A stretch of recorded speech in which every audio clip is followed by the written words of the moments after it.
हमारी जिंदगी संघर्ष भरी होती है, बहुत संघर्ष भरी होती है।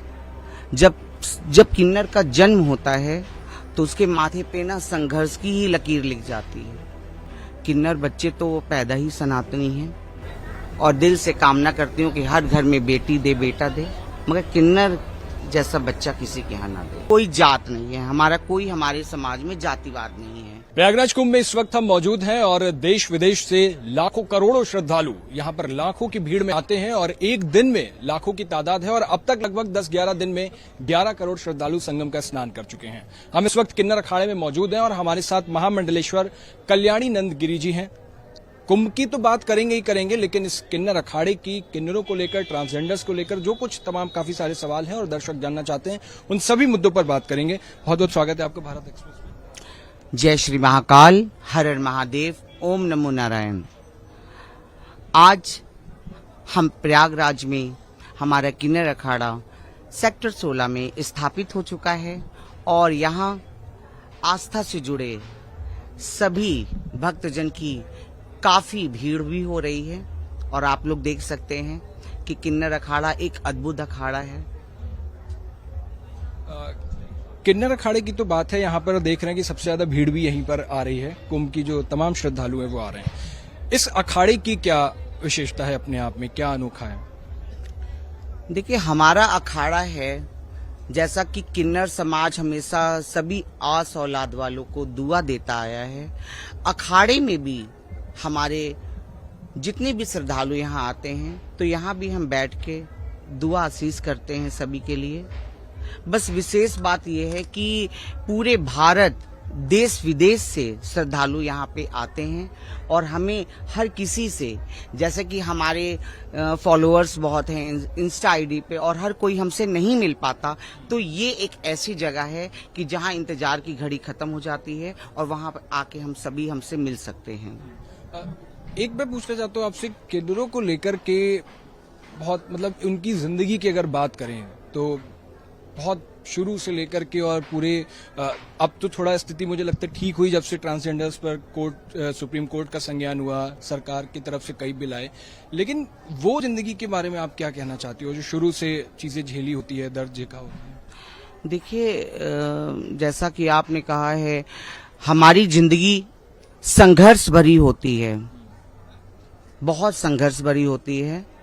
जब किन्नर का जन्म होता है तो उसके माथे पे ना संघर्ष की ही लकीर लिख जाती है और किन्नर का अंत होता है जब तक वो संघर्ष लड़ता ही रहता है, अपने पेट के लिए, अपने हर एक चीज के लिए वो लड़ाई करके ही हर चीज हासिल करता है।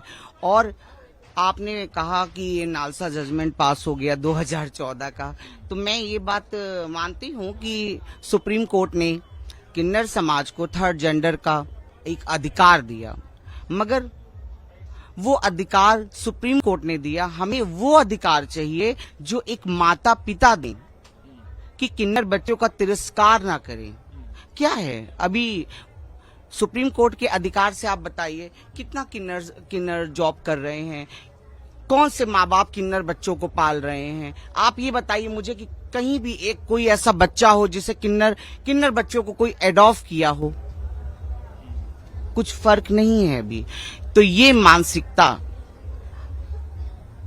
आप लोगों में है जो किन्नर बच्चे पैदा करते हैं। अपनी मानसिकता सही करिए कि किन्नर समाज जो आज संघर्ष कर रहा है, घर घर भीख मांग रहा है अपना पेट भरने के लिए, तो वो संघर्ष भरी जिंदगी केवल किन्नर ही समझ सकता है।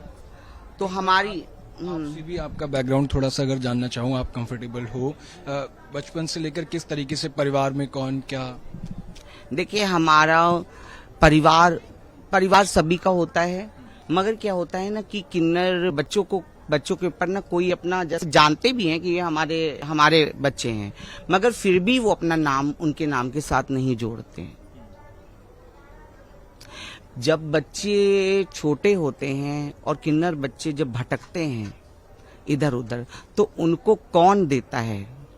उनको जगह मिलती है किन्नर समाज में, जहाँ पे उनको जब पता चलता है कि ये हमारा परिवार है, जो पैदा किए हैं वो तो परिवार ही नहीं था। अगर परिवार होता तो वो हमें ऐसे थोड़ी ना इधर उधर जाने देते। वो तो हमें किन्नर समाज में आके पता चलता है ना कि हमारा परिवार ही यही है। धर्म क्यों कैसे चुना आपने? यही क्यों चुना कि आप महामंडलेश्वर और उसके बाद धर्म के प्रति आई सनातन धर्म? देखिए, धर्म को चुनना कोई बहुत बड़ी चीज नहीं है। किन्नर बच्चे तो पैदा ही सनातनी हैं।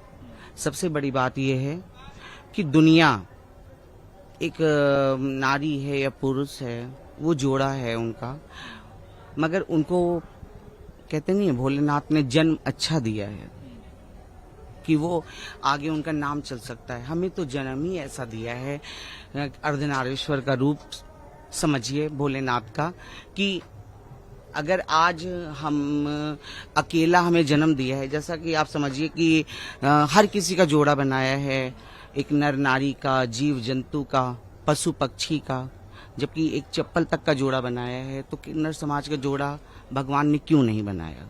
तो वो भी कुछ ऊपर वाले की मर्जी होगी।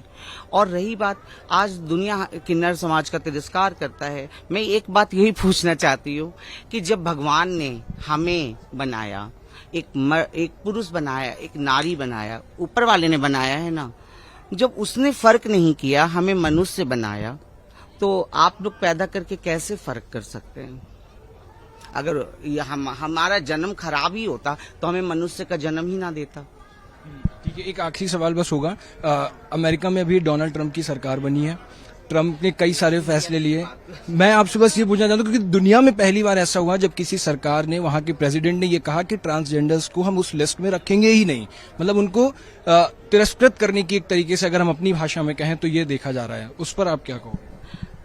देखिए, किसी के कहने से कुछ नहीं होता है। इंसान आता है, इंसान जाता है ना। कोई अमर का प्याला पी के नहीं आया है कि उनके कहने से ही सब कुछ हो जाएगा। जब सरकार आती है तो बहुत सारी बातें और जो वचन होते हैं और जो दस्तावेज बनता है तो सब बदल भी जाता है समय के हिसाब से। वो हमारा जेंडर मिटाना चाह रहे हैं या कुछ भी सोच रहे हैं तो उनके मिटाने से कुछ नहीं होगा, तो वो केवल अपनी कंट्री मिटा सकते हैं ना। हमारा भारत देश आजाद है और हमें तो श्री राम, हमारे जो प्रभु श्री राम भगवान है, उनका आशीर्वचन मिला है। और देखिए, हमारे जजमान, हमारे बच्चे वाले हमारा पेट भरते हैं। मैं तो दिल से अपने औलाद वालों को दुआ देती हूँ और दिल से कामना करती हूँ कि हर घर में बेटी दे, बेटा दे, मगर किन्नर जैसा बच्चा किसी के यहाँ ना दे। सोशल मीडिया पर भी तमाम तरह की किन्नरों को लेकर अफवाहें चलती रहती हैं। तमाम काफी सारे वक्त बेवक्त ऐसी चीजें आती रहती हैं। बोलते हैं कि उनकी जन्म से लेने के बाद जब पता लगता है किन्नर है, घर वाले छोड़ देते हैं, फिर वो एक समाज में आते हैं, वहां पर वो सभी संस्कार होते हैं, शादी कर लेते हैं आपस में। उसके बाद अंतिम संस्कार तक की बात कही जाती है कि किन्नरों को पीटा जाता है, उनके शव को। ये सारी चीजें अफवाह हैं या सच है? देखिए, ये तो एकदम झूठ बात है कि किन्नर समाज में जब वो बच्चा आता है तो ये आपस में शादी विवाह कर लेते हैं। ये तो एकदम भी झूठ, गलत बात है। ये एकदम गलत अफवाह है, क्योंकि सच्चाई तो ये है कि हमारे समाज, किन्नर समाज में एक गुरु और शिष्य की प्रथा चलती है ना। तो उसमें विवाहित जीवन कोई बात ही नहीं है। जैसे हमारे यहाँ ये हमारी शिष्या हैं, इनकी शिष्या हैं, इस तरीके से प्रथा चलती है। और दूसरी चीज कि आप लोग आजीवन गुरु शिष्य परंपरा का निर्वहन। हाँ, गुरु शिष्य का ही निर्वाह, मतलब कि हमारी प्रथा चलती है। और जो हमारे गुरु शिष्य के बीच में जो एक कहते नहीं कि बहुत पहले के कल्चर से, जो हमारे प्रमुख, बहुत पहले के बुजुर्ग किन्नर जिन्होंने जो नियम बना के गए हैं, उस नियम पे आज भी हमारा किन्नर समाज कायम रहता है। जैसा कि हमारे गुरु चेले एक साथ नहीं बैठ सकते, और चेला गुरु के बाल अगर झाड़ेगा तो उनको राम राम करके बाल छुएगा। तो ये सब चीजें चलती है। अगर ऐसे बिना कहे चलो तो उसमें दंड लगता है। ऐसा हमारा एक रूल्स है जो आज भी हमारा समाज फॉलो करता है। ठीक है। और हाँ, अंतिम संस्कार की बात आई तो ये भी एकदम गलत बात है। आपने कभी देखा किन्नर समाज, कौन देखा है कि किन्नर को पीटते हुए ले जाते हैं? मैंने सुना चप्पल मारते हुए ले जाते हैं उनकी मट्टी को 4 बजे रात को। तो ये एकदम सरासर झूठ बात है।